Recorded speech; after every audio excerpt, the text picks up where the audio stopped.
Es strādāju publiskajā pārvaldē. Un, manuprāt, tas ir ļoti nopietns, atbildīgs darbs, veidot kompleksus risinājumus. Protams, šos risinājumus lielā mērā virza līderi, virza vadītāji. Tāpēc man šī programma bija nozīmīga gan lai saprastu savu resursu, gan arī iegūt tādus atskaites punktus līderiem valsts pārvaldē, kas ir laba un kvalitatīva līderība. Viena no tādām šīs programmas ļoti svarīgajām atziņām bija tas, ka ikdienā mēs strādājam ar ļoti daudziem kompleksiem jautājumiem. Ir ļoti maz tehniska līmeņa jautājumu. Mēs primāri risinām adaptīvas problēmas, kur ir daudz iesaistīto pušu, ar ļoti dažādiem viedokļiem, kur tiešām vajag meklēt tādus pirmkārt neordinārus risinājumus, bet arī otrkārt ļaut katram iedot to savu redzējumu uz konkrēto problēmu. Bet tas, kas notiek praksē, tu nereti šīs kompleksās adaptīvās problēmas vienkārši paslauk zem paklāja un nāc klajā ar tādu vienkāršu tehnisku risinājumu.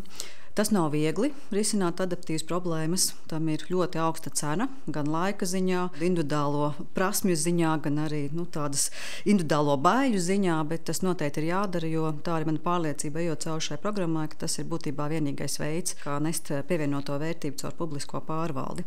Visas tās sarunas, kas bija šī programmā, gan gadījuma izpētes, gan mūsu dalīšanās, manī tikai nostiprināja pārliecību, ka tie līderi, kādiem ir jābūt publiskajā pārvaldē, kāda es pati gribu būt un kam es gribu sakot, ir tiešām šie līderi, kas spēj grūtos jautājumus uzlikt uz galda, sasaukt visus kopā, risināt atklāti, caurspīdīgi un nākt tiešām ar visiem kvalitatīviem iznākumiem un rezultātiem.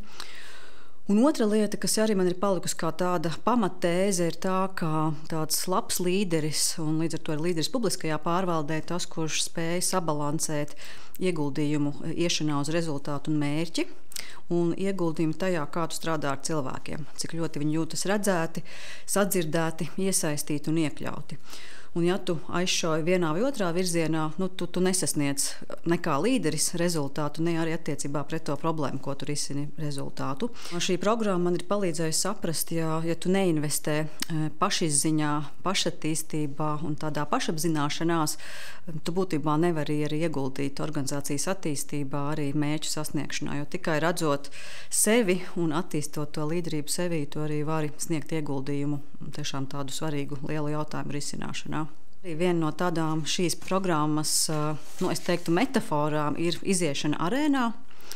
Un nereti valsts pārvaldē ir ļoti ērti aizslēpties aiz normatīvajiem aktiem, būt par tādu pasīvu novērotāju. Un šī programma pirmkārt iedod pārliecību, ka ir jāaiziet arēnā grūtās situācijās.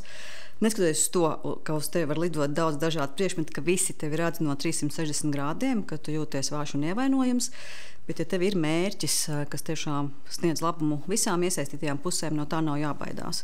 Šī programma arī bija tāds liels darbs, gan man individuāli, gan skatoties uz sistēmu, darbs ar bailēm, ko ar tām darīt. Un kā tiešām ģenerēt šo resursu, kas ir drosme, uzdrīkstēšanās, un, protams, to nevar izdarīt viens. Tā arī ir mana atziņa, ka aiz tevis ir jābūt karapulkam, tev ir jābūt komandai, tev ir jābūt biedriem, viens tu neesi cīnītājs. Un tāpēc droši vien tiem līderiem, kas ir publiskajā pārvaldē, kur arī ir ļoti daudz stereotipu, ļoti daudz pat reizēm ķengu sociālajos mēdījos, ir ļoti svarīgi, ka tu atrod to savu pulku, to savu grupu, ar kuru tu vari būt drosmīgs, lai iziet arēnā un tiešām paceltu šos sarežģītos jautājumus un tiešām viņus risinātu. Un arī caur šo programmu un arī caur šo mazo video es ļoti ceru, ka izdodas iedvesmot daudzus citus cilvēkus, kas grib pievienoties ne tikai programmai, bet arī publiskajai pārvaldei. Jo man liekas, ka tā darba vieta, kurā es strādāju, ir ļoti nozīmīga, un ar tiešām tur ir jāstrādā cilvēkiem gan ar augstu atbildības sajūtu, gan arī jāuztver tas kā pagodinājums ieguldīties tādu valstisku jautājumu risināšanā. Līdz to man liekas, ir ļoti svarīgi, ka publiskajai pārvaldē pievienojas radoši jautājums pēc būtības risināt griboši cilvēki, kas var un grib ieskatīties sevī, veidot šīs komandas, kas iekļauj, iesaista un te pašā laikā arī sasniedz rezultātu. Tā man arī liekas tā tiešām ļoti svarīga misija, ko šī programma risina.